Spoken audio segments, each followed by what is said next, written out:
Mám pocit, že dnes je každý bloger, youtuber a influencer. Všetko fotíme, všetko dávame na sociálne siete. Ale kto je naozaj influencer? Čo obnáša práca blogera? Dnes som si dohodla stretnutie so Simonou Škodovou, ktorá je študentkou na fakulte mass médií Paneurópskej vysokej školy, pracuje v oblasti marketingu, je blogerkou, učí sa jazyky a zároveň športuje. Ako sa toto všetko dá stihnúť? Tak ahoj Simi. Ja sa ti musím s niečím priznať. A ja chcem byť influencerka a mať milióny followerov na Instagrame. Čo mám pre to urobiť? No, to je veľmi zapeklitá otázka. Takže asi si nájsť niečo, čo ťa baví, venovať sa tomu naplno a mať nejaký vzťah možno s tými sledujúcimi, sledovateľmi. Takže asi to nie je až také easy, ak si všetci myslíme, že to je? Najlepšie, keď počúvam, že veď ty iba sa fotíš a nič nerobíš a potom prídem proste po celom dni unavená ako kôň, že vlastne je to celkom náročné. Hlavne aj práca s ľuďmi, aj taká prezentácia, dávať si pozor už veľakrát na to, čo povieš, kedy povieš, takže je to také zaujímavé. Povedz nám, aké boli tvoje začiatky? Ja som začala pridávať recepty zdravých jedál na Instagram.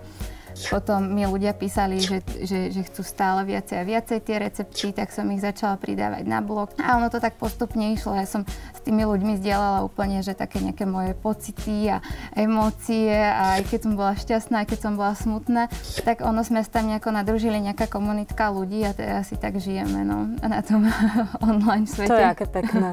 A kedy sa to potom prelomilo, že teda si zistila, že chceš v tom pokračovať?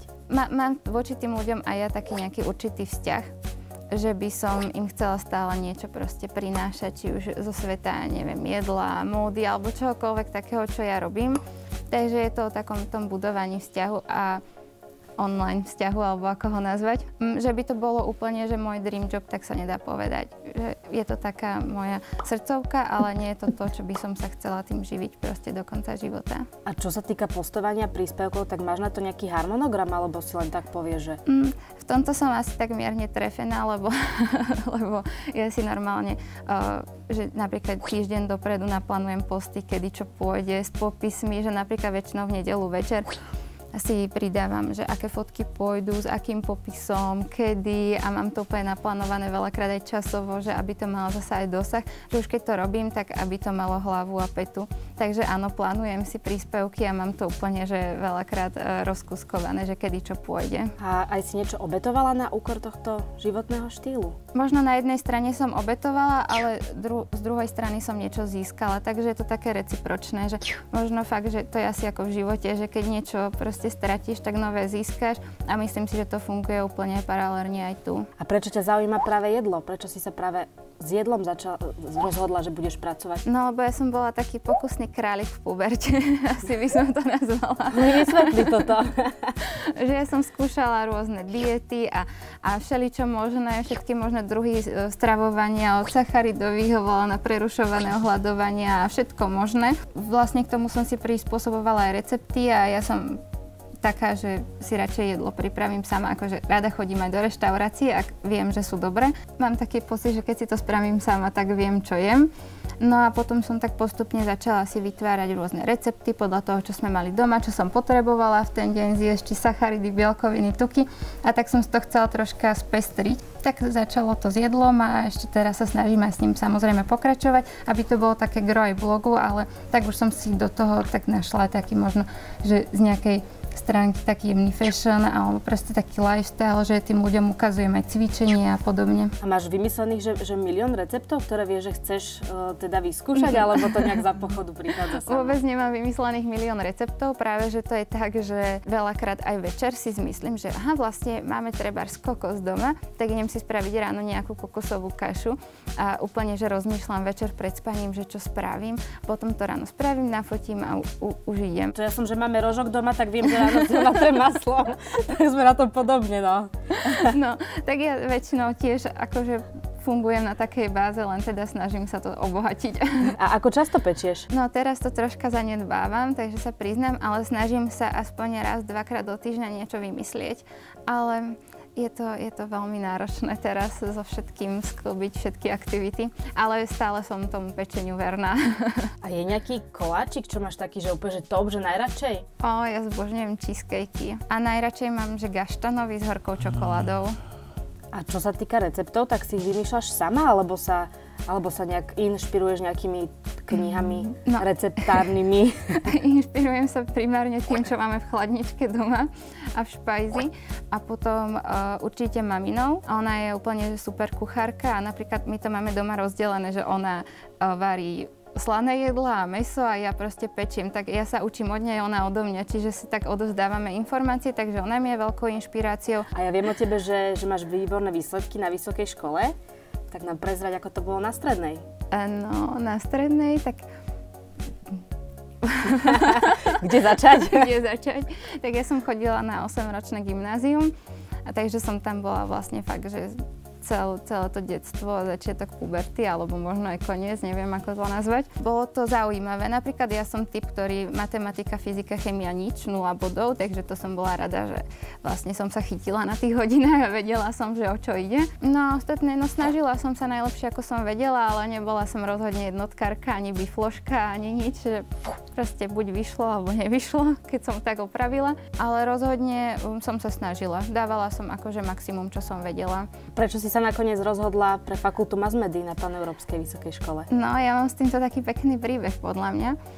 Ja som vlastne po strednej išla robiť do bankovníctva a ja som si potom uvedomila, že vlastne toto je veľmi dospelácké, že ešte nechcem len robiť, že by som si mala užiť ten študentský život. A ja som išla na moju strednú školu, pozrieť učiteľov a tak, že proste ľudí, ktorých som tam poznala.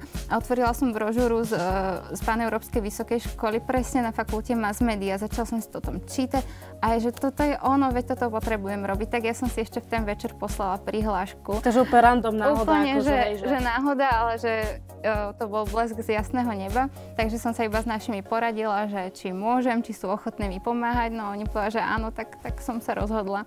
Takže bolo to veľmi spontánne rozhodnutie, ale asi to najlepšie, ktoré som v živote zatiaľ spravila. A čo ťa najviac baví na štúdiu? No, tak ja som sem prišla primárne, že idem sa zdokonalovať vo fotke a chcem vedieť fotiť a všetko a vlastne teraz robím marketing, takže som sa úplne otočila. Myslím si, že presne, že aj marketing, ale aj tie proste praktické predmety, čo sa týka moderovania, ktoré sme mali napríklad s Patrikom Hermanom. A tak, že je to tak nadväzujúce na seba, čiže ma to v svojej podstate baví celá tá štruktúra toho učenia. Snažíš sa nejak profilovať počas štúdia, alebo skúšaš všetko, čo sa dá? No ja si myslím, že sa profilujem celý život, takže nie len popri štúdiu. Ja som presne, chcela som robiť niečo, nakoniec robím niečo úplne iné a možno o 10 rokov budem robiť niečo úplne iné. Takže tak ja sa tak spolieham, že presne tam, kde mám byť, budem a proste ten život ma tam navedie, alebo niekto, alebo niečo proste zase ku mne spadne a ja tam budem. Takže sa riadiš takým prirodzeným prúdom nejakým? Ja si myslím, že som veľmi intuitívny človek, takže tak nejak sa toho držím. A máš nejaké predmety, ktoré sú tvoje obľúbené na tejto škole?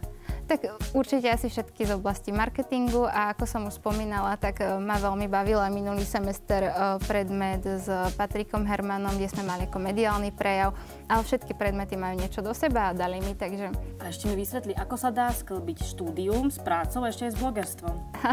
Toto nechápem. Aha, tak ako ono to je asi o tom, že keď človek chce, tak to ide. Veľa toho nenaspím, takže to je asi také negatívum, že to je tá obeta za toto všetko. Že tak 4, maximálne 5 hodín je pre mňa úplný luxus. Mám to tak rozplánované, presne ako s tým prispievaním na ten Instagram, že proste viem kedy čo, tak to je asi aj celkovo v tom mojom živote, že ja mám proste diár, kde mám od rána do večera nastavené hodiny, kedy čo budem robiť. Celkom naprogramovaná. Ja som úplne, že vážne, že od rána do večera mám väčšinou nejaký program a ten sa snažím stihnúť. Takže mám to vyvážené škola, práca a keď mám byť niekedy viac v škole, či už počas skúškového, že potrebujem sa viac sústrediť, tak som menej v práci a zasa naopak, keď potrebujem menej v práci, tak viacej v práci, tak som menej v škole. Takže je to tak. A blog mám tak popri tom, že v aute, keď je červená, tak odpíšem, čo by som asi nemala. Priznanie roka. alebo keď niekde čakám, alebo niečo, tak proste riešim to. A kde vlastne pracuješ? Ja pracujem na očnej klinike Neovízia v Bratislave na marketingovom oddelení. A aká tam je tvoja pracovná náplň? Zameriavame sa na celkovú komunikáciu a prezentáciu firmy, čiže zastrešujeme či už PR články, reklamy, proste všetko, komunikáciu s pacientmi, po prípade s influencermi, takže je to taká veľmi pestrá práca.